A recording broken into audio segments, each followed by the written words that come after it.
안녕하세요. 오늘도 사연살롱을 찾아주셔서 감사합니다. 결혼 5년 만에 돌싱이 된 여성이에요. 10길 물속은 알아도 한길 사람 속은 모른다더니 그 말이 딱 맞더군요. 5년이나 살부비며 살았는데 남편의 검은 속을 이제야 알았네요. 제가 둔했던 건지 남편이 영악했던 건지 모르겠지만 지금이라도 그 속을 알 수 있어서 그나마 다행이다 싶어요. 기본적으로 누구나 살면서 이혼 생각 한 번쯤은 하고 살잖아요. 하지만 그럴 때마다 자식들이 눈에 밟히고 생계도 막막하고 주위 눈치가 보여서 생각만 할 뿐 선뜻 행동으로 이어지지는 못하죠. 저도 그랬어요. 만약 그날 그 사건이 있지 않았다면 저도 갈등 끝에 다시 주저앉았을지도 모르겠네요. 그럼 지금부터 똥밭에서 구르다가 뒤늦게 꽃길을 걷게 된 저의 실패한 결혼 이야기를 해볼게요. 초년우는 부모의 능력에 좌우된다고 하던데 제 경우도 그랬어요. 저희 아빠는 꽤 규모 있는 무역회사를 운영하고 계셔서 저는 태어나면서부터 돈 걱정은 안 하고 살았거든요. 하지만 인생에 뻥 뚫린 고속도로만 놓인 건 아니잖아요. 구불구불한 돌길에 때로는 진흙탕 길도 있기 마련이니까요. 평생 돈 걱정 안 하고 살 것 같던 저희 친정도 한때 위기를 맞아 휘청했더랬어요. 아빠랑 공동으로 회사를 경영하시던 분이 공금을 들고 해외로 도망을 치는 바람에 벌어진 일이었죠. 그 일로 저희 아빠는 환갑이 넘은 나이에 청춘을 바친 회사도 잃고 40년 지기 친구도 잃게 되셨어요. 다행이라고 해야 할지 저희 남매는 이미 결혼을 해 독립한 상태여서 어려움을 겪지는 않았어요. 반면에 부모님이 많이 힘드셨죠. 지금도 그때 일을 생각하면 코끝이 찡해져요.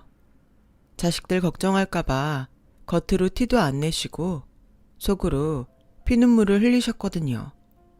제가 결혼을 할 때만 해도 저희 집은 대저택에 살며 차도 3대나 굴리고 그렇게 살 정도로 잘 살았어요. 당시 저희 오빠는 한국에서 대학을 졸업하고 외국으로 유학을 떠난 뒤 그곳에서 결혼해서 현지 직장에 다니고 있었어요. 저는 막 대학을 졸업하고 취직한 상태였죠. 초등학교에 입학한 순간부터 16년간 공부만 했으니 이제 좀 놀아보자 하던 때였어요. 그래서 월급을 받으면 옷이고 백이고 내 몸 치장하는 것들 사모으느라 정신이 없었죠. 그러다 보니 통장은 늘 텅텅 비어 있었어요. 그런 저의 방탕한 생활을 보신 아빠는 극단의 조치를 취하셨어요. 앞으로 한 달 생활비로 50만 원씩 내도록 해. 한 번이라도 밀리면 그날로 당장 쫓아낼 줄 알아. 아빠, 있는 사람이 더 무섭다더니 어떻게 딸한테까지 돈을 받을 생각을 할 수가 있어?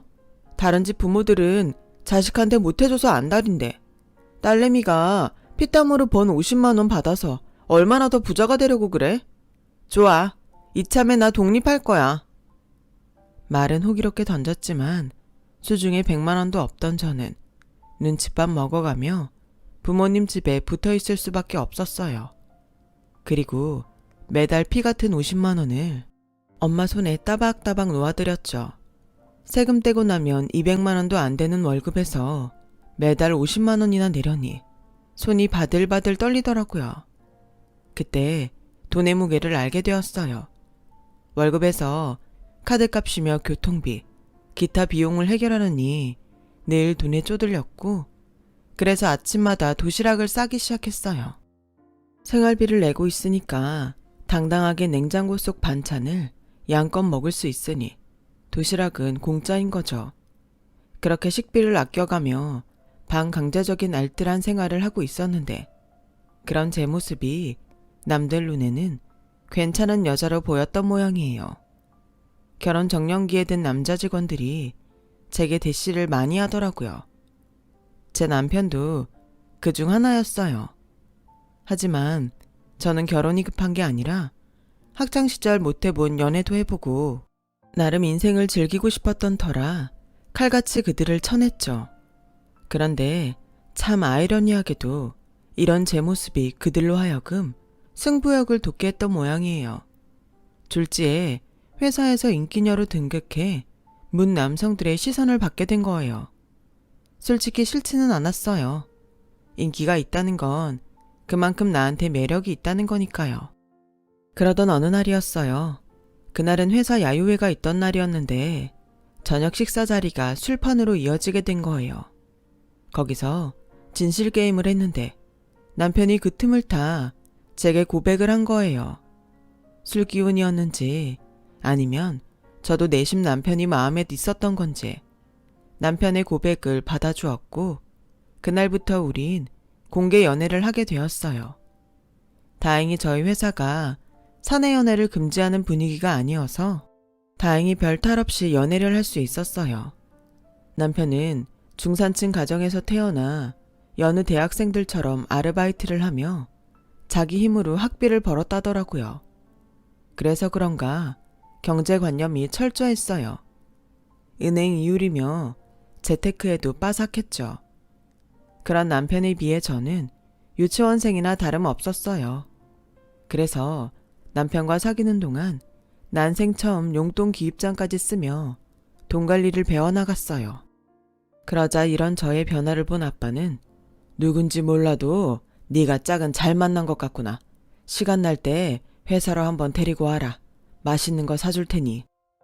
철없던 딸이 늘 걱정이던 아빠는 딸의 남자친구를 보기도 전부터 이미 호감을 가지고 계셨고 2년간 연애를 하는 동안에도 남편의 생일 선물과 명절 선물도 챙겨주셨어요.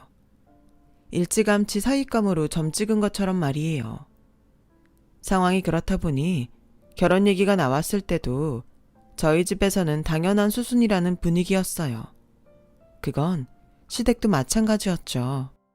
결혼 얘기가 나오고 인사를 드리러 처음 시댁에 찾아갔는데 시부모님과 시누이 모두 반갑게 맞아주시더라고요. 이런 분위기라면 그간 말로만 듣던 고부간의 갈등이니 시집살이니 하는 것들은 저와는 상관없는 얘기처럼 생각될 정도로요. 남편과 저는 양가의 환대를 받으며 결혼 준비를 할 수 있었어요. 그런데 제 결혼 소식을 들은 오빠가 전화를 했더라고요. 그 사람 정말 믿을 만한 사람이야? 네가 워낙 철이 없어서 결혼 상대는 내가 직접 보고 골라줘야 되는데. 걱정 붙들어 매셔. 이미 아빠가 보고 허락해준 사람이니까. 오빤 아직도 내가 앤 줄 알아? 나도 사람 보는 눈 정도는 있다고.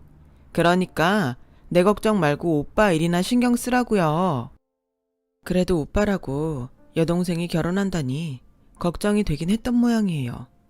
결혼을 앞두고 하루가 멀다 하고 제게 영상통화를 걸어오는데 나중엔 좀 짜증이 날 정도였어요. 평소엔 문자 하나 없더니 도대체 왜 그러는지 모르겠더라고요. 엄마는 그게 다 오빠가 저를 많이 아끼기 때문이라고 그러셨지만 다 큰 여동생을 애 취급하니까 어떤 면에선 서운하기도 하더라고요.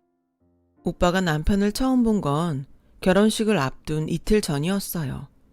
직장에 휴가를 내고 올케랑 왔더라고요. 떨어져 지낸 시간이 좀 돼서 그런가 아니면 자기 가정을 꾸리고 사는 가장이 되어서 그런가 오빠는 전과는 분위기 자체가 달라 보였어요. 약간 어른 느낌이라고 할까? 아무튼 남편도 오빠를 어려워했어요. 솔직히 거기에는 그럴 만한 사정이 있기도 했고요. 현재 시댁 형편이 그리 넉넉한 편이 아니라서 신혼집을 저희 아빠가 해주셨거든요.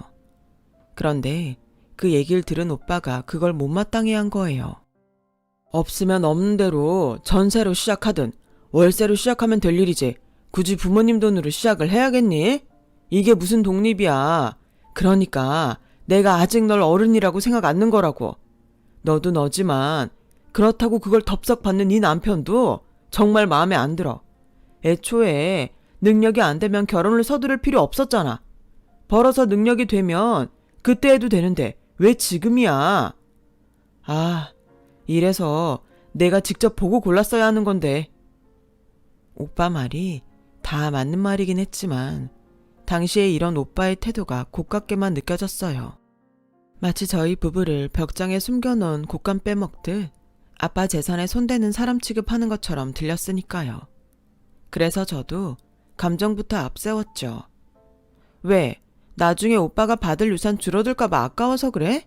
그럼 지금이라도 오빠도 아빠한테 집 사달라고 그래. 그러면 공평하잖아. 오빤 하나밖에 없는 동생이 지질이 궁상으로 월세방 전전하며 살아야 직성이 풀리겠어? 오빠가 사는 곳이야 월세살이가 보편적이지만 한국에선 신혼집을 월세로 시작했다고 하면 다들 무시한다고. 한국에서 20년 넘게 살았으면서 그걸 몰라? 오빠, 계속 그딴 소리 할 거면 차라리 내 결혼식에 오지 마. 오빠가 뭔데 내 남편 귀를 죽여. 나한테 그러는 건 참을 수 있지만 내 남편한테 그러는 건 못 참아. 결국 그날 남매 간의 싸움에 제 남편과 올케만 중간에서 눈치를 보게 됐어요.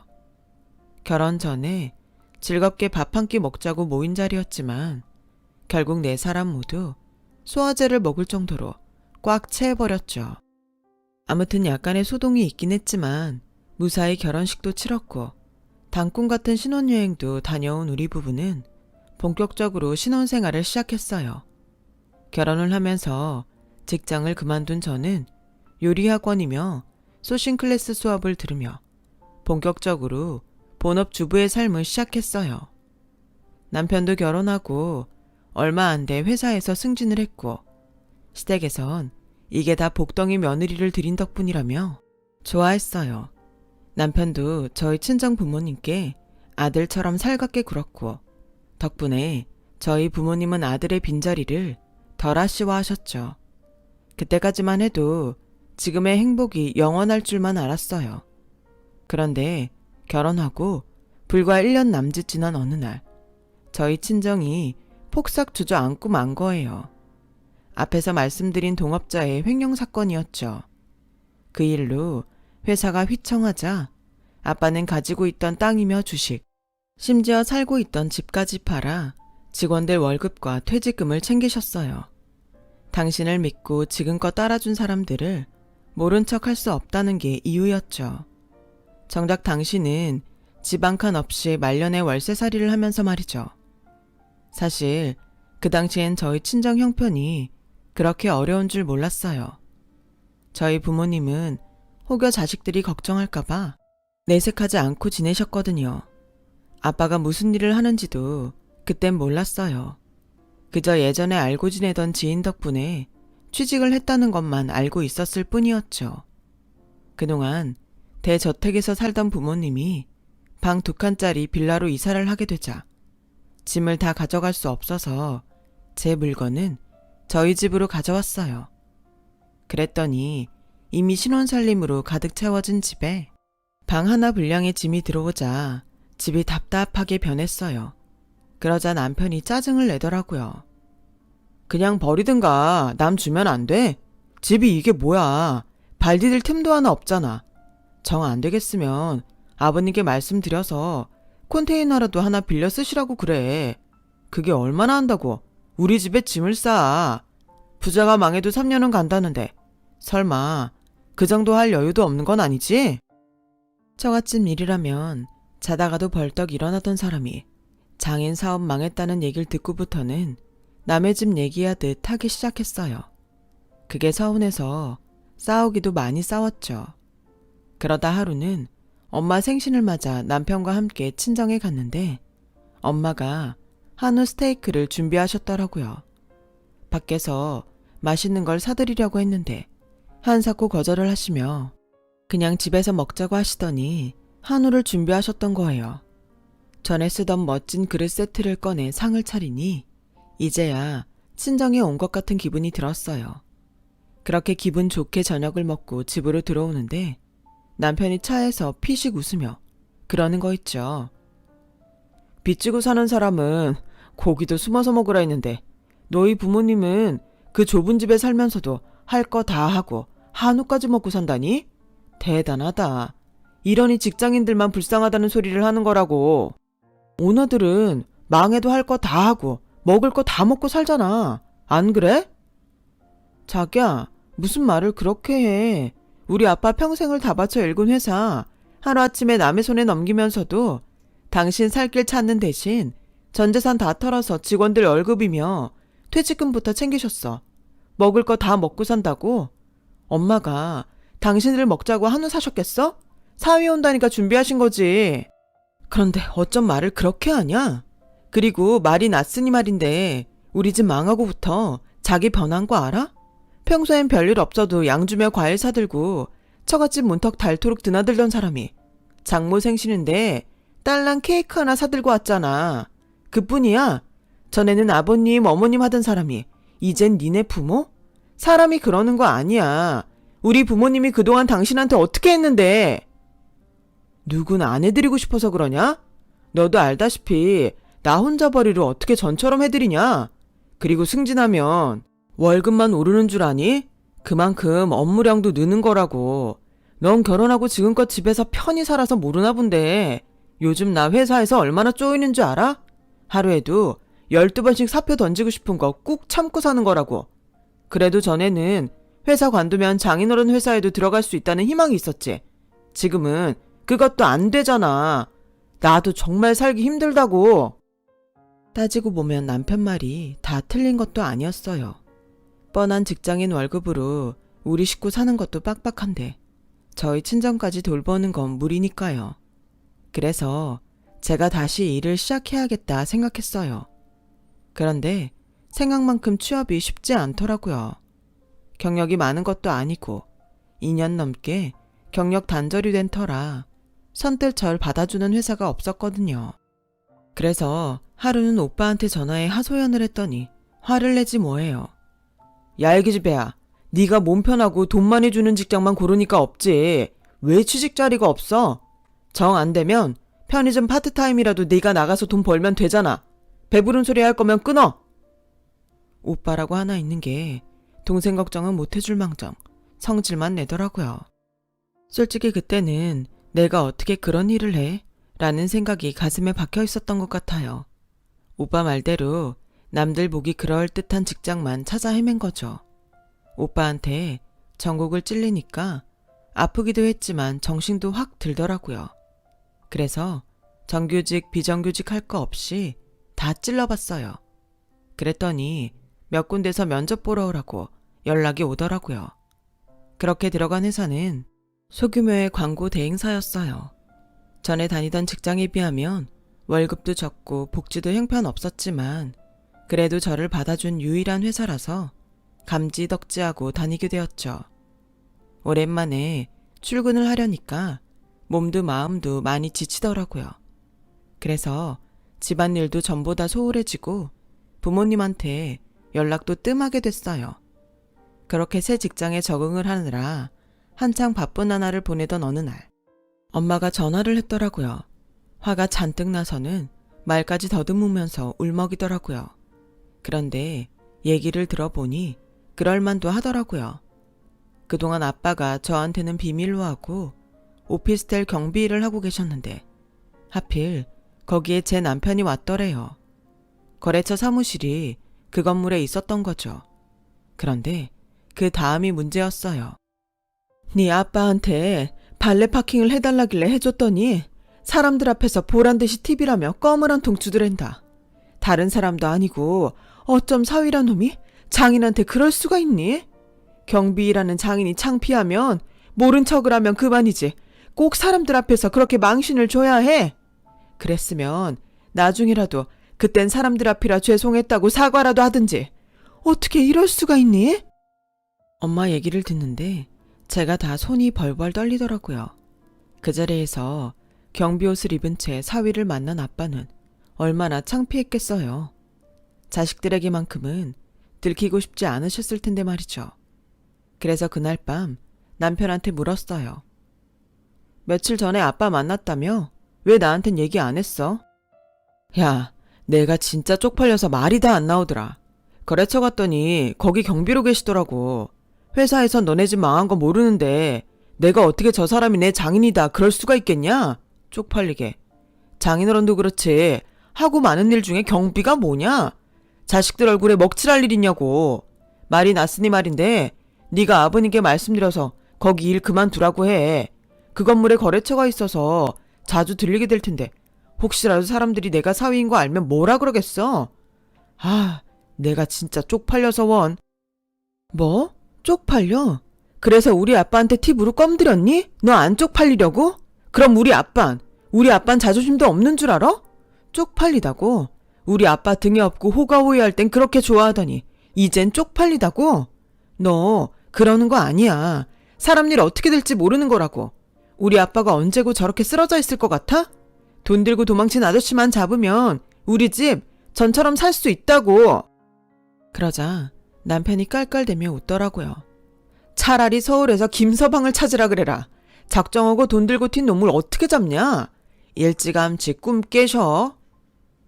사실 저도 알고 있었어요. 그런 일은 없을 거란 걸요. 하지만 점점 본색을 드러내며 친정 부모님을 업신여기는 남편을 보고 그냥 있을 수만은 없어서 해본 소리였죠.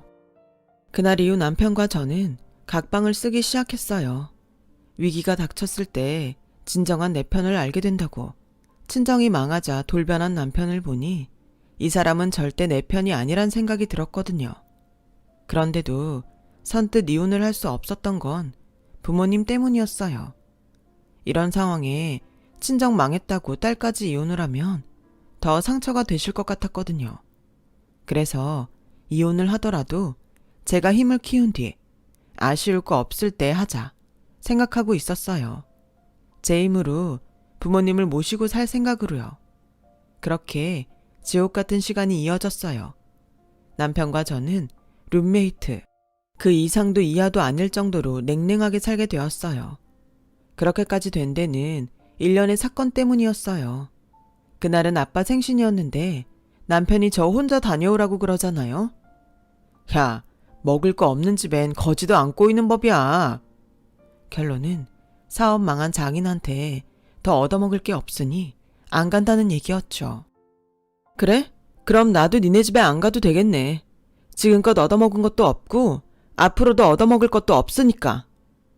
그렇게 우리 부부는 서로의 집에 발을 끊고 살게 되었어요.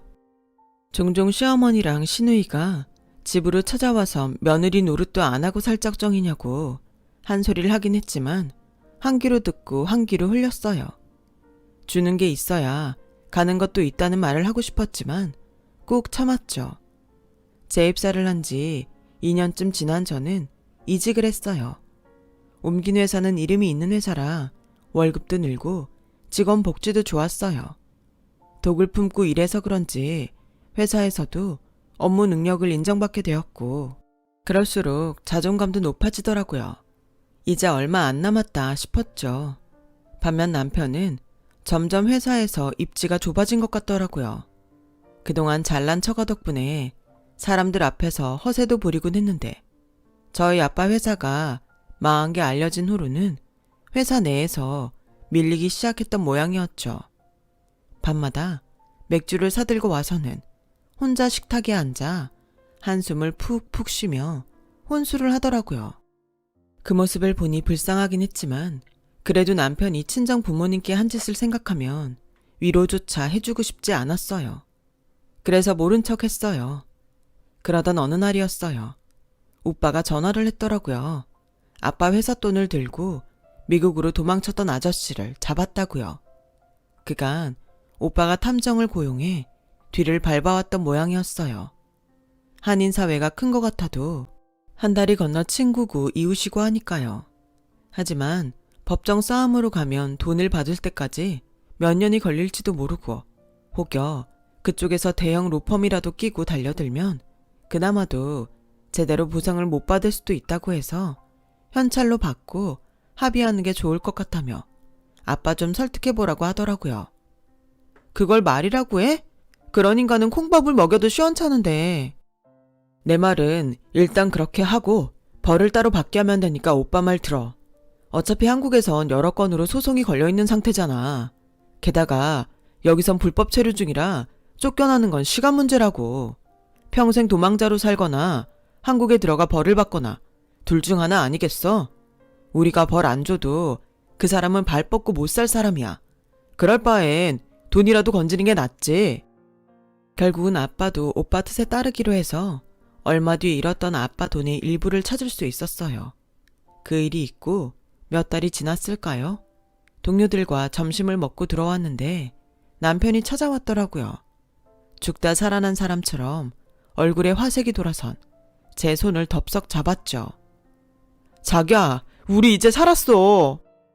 남편의 말에 직장 동료들은 소곤대기 시작했어요. 그래서 남편을 데리고 밖으로 나왔죠. 그랬더니 글쎄 남편이 눈물을 글썽거리며 무릎까지 꿇고는 싹싹 빌지 뭐예요. 내가 잘못했어. 그러니까 나 좀 용서해주라. 내가 잠깐 미쳤었나 봐. 사는 게 너무 힘들어서 내가 제정신이 아니었어. 자기야, 우리 전처럼 다시 잘 지내보자. 응? 이 인간이 갑자기 왜 이러나 싶었어요. 분명 무슨 꿍꿍이가 있을 것 같았죠. 그런데 아니나 다를까? 자기야, 알고 있었어? 장인어른이 건물 사신 거.